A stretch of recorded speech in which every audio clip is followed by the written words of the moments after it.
Hello everyone, এই গরমে আপনাদের কি অবস্থা? আমি আগেই বলে দিই, আমার এই ভিডিওটা হচ্ছে ডিসেম্বর মাসে 2024-এর। আমার ফোনে আসলে এত ভিডিও জমা পড়ে গেছে, সেগুলোতে ভয়েস দেওয়ার চক্করে আমার আপলোড দেওয়া হয় না। আর আমি আজকেও ভীষণভাবে অসুস্থ, ভীষণভাবে ঠান্ডা লেগে হাঁচি, সর্দি, একাকার অবস্থা।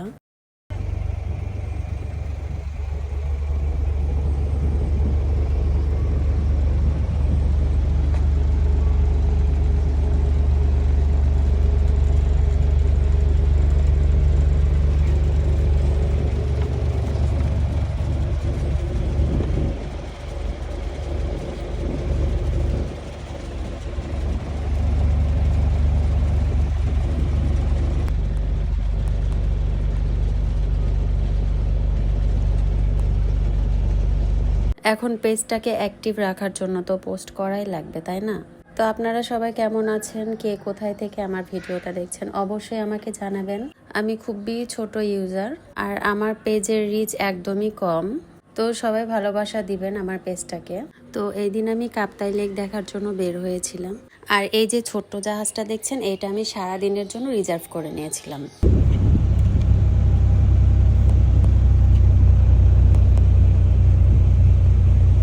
ওই যে দেখেন দূরে পাহাড় দেখা যায়, অনেক দূরে পাহাড়টা, এজন্য ক্লিয়ার আসছে না। পুরো লেকটা ভ্রমণ করে এত কিছু দেখতে পাবো সেটা আমি কল্পনাতেও ভাবিনি।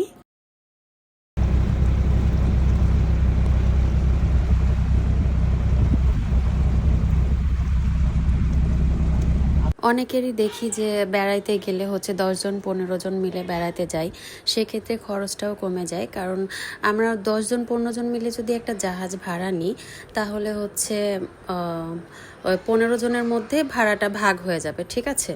তো আমি যেখানে বেড়াতে যাই, আমি হচ্ছে সবকিছু রিজার্ভ খুব পছন্দ করি। গ্যাঞ্জাম আবার হচ্ছে শেয়ারিং বিষয়টা আমার একদমই ভালো লাগে না। যতদূর পারি চেষ্টা করি নিজেকে রিজার্ভ রাখতে।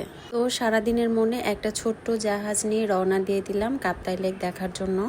লেকটা যে এত বড় হবে সেটা আমি কখনো ভাবতে পারিনি। আর আশেপাশের দৃশ্যগুলো এত ভালো লাগছে, এক এক সময় এক এক রকমের জিনিস দেখা যাচ্ছে। আমি এর আগেও একটা ভিডিও আপলোড করেছিলাম, সেই ভিডিওটা আপনারা যদি না দেখেন তাহলে লিঙ্কটা আমি আবারও কমেন্ট বক্সে দিয়ে দিব। সেখানে হচ্ছে লেকের কিছু দৃশ্য আপলোড করেছিলাম। চারিপাশে শুধু পানি আর পানি, পানির মাঝখানে আমি আর আমার এই ছোট্ট জাহাজ। এত বড় লেকের মধ্যে ঘুরতে খুবই ভালো লাগছিল লঞ্চে করে। সকাল থেকে সন্ধ্যা পর্যন্ত ঘুরেছি, তারপরেও মনে হচ্ছে যে লেকের মনে হয় দেখা শেষই হচ্ছে না, যে লেকটা এত বড়।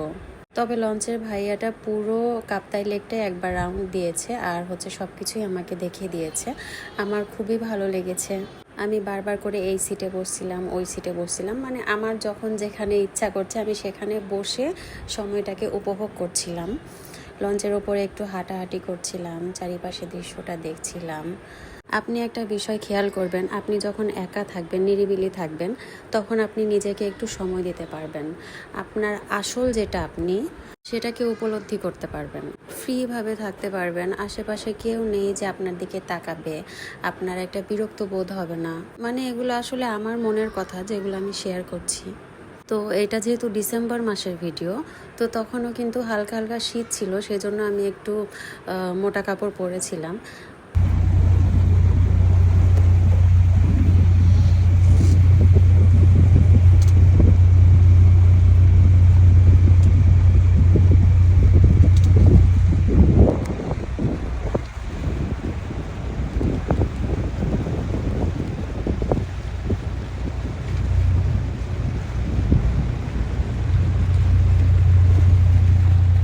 লেকটার শুরু কোথায় আর শেষ কোথায় একদমই বোঝা যাচ্ছিল না। মানে এত বড় লেক, মানে আমি ভাবতেই পারিনি যে লেকটা এত বড় হবে।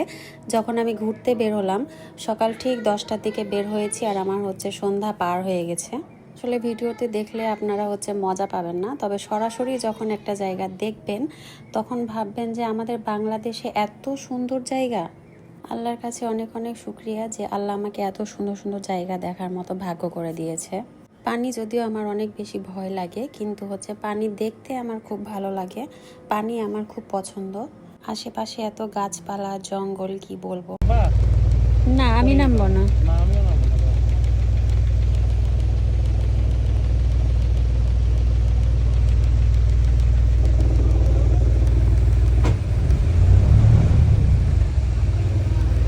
এখানে ছোট্ট একটা ঝর্ণা আছে, ছোট্ট একটা দোকানও আছে। এই ঝর্ণার কাছে এসে সবাই ছবি নিচ্ছিল, তো আমার নিচে নামতে একদমই ভালো লাগছিল না। তো বাকি ফুটেজ নেক্সট ভিডিওতে দেখাবো। আজ এই পর্যন্ত, সবাইকে আল্লাহ হাফিজ। সবাই ভালো থাকবেন আর বেশি বেশি করে আমার পেজটাতে ভালোবাসা দিবেন। Bye bye.